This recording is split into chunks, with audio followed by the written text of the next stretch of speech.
in essence, what we produce here is a high-quality rowing product. That is our business. So to that extent, I wanted to make it clear that I know this product quite a bit. I've been in the business of rowing, so to speak, or affiliated with rowing for 29 years. I actually started rowing at age 28 when I went back to college, Assumption College specifically. And I just had to do a few semesters, and I wanted to row. So I marched right into the coach's office and said, I know I'm an old timer of 28. I'm actually older than you are, but I want to row, and I did. That speaks to my determination and my perseverance. And after I finished rowing at Assumption, I started living what I call a bit of the life of Riley. 6 months on Nantucket, where I rowed on my own, and 6 months in Palm Beach, where I rowed for Palm Beach Rowing Association. I was working actually very hard. It wasn't, I'm not from a privileged background by any stretch of the imagination. But those years were very meaningful to me.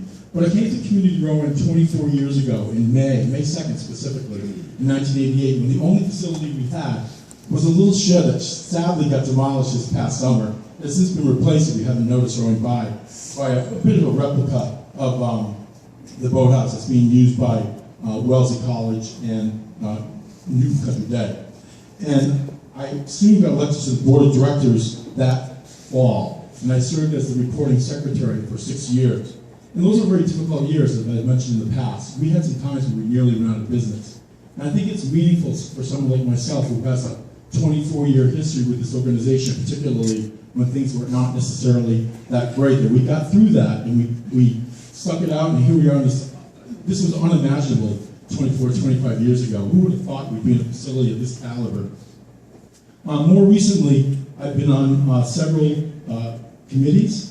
I've been on the facility committee, the equipment committee, and a new committee with Jane Morse of the history committee. We're taking time to record some of the original founders of the club so that people can have access to that and how we got to where we are.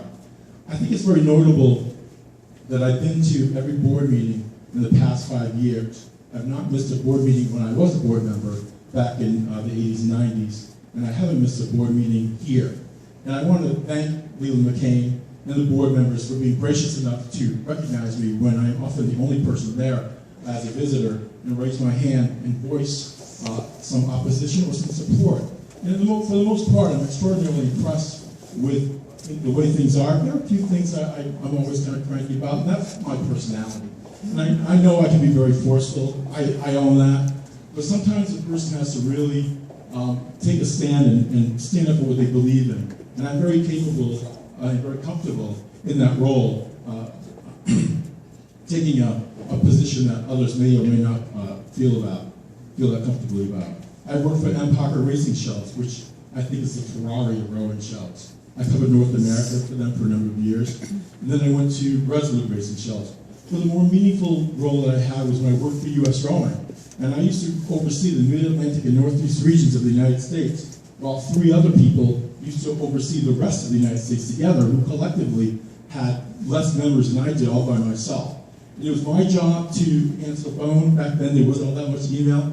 And then go visit these places, like go to Baltimore, go to Philadelphia, go to Pittsburgh, and I'd be there for days at a time, going into coaching launches, going out on the water, making recommendations to coaches, and then I would sit in on board meetings, and I would give them some feedback as to what I observed. And I would take good recommendations that I got from those clubs, and I would share them with the rest of the region, for that matter, nationally. So this board seat is sort of a condensed version of that role. Just want to make sure I'm not overseeing anything here. I need glasses these days.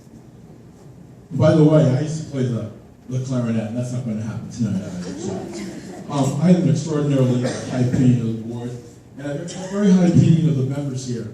And I think that it's meaningful to have someone on the board who knows what we're trying to do out there.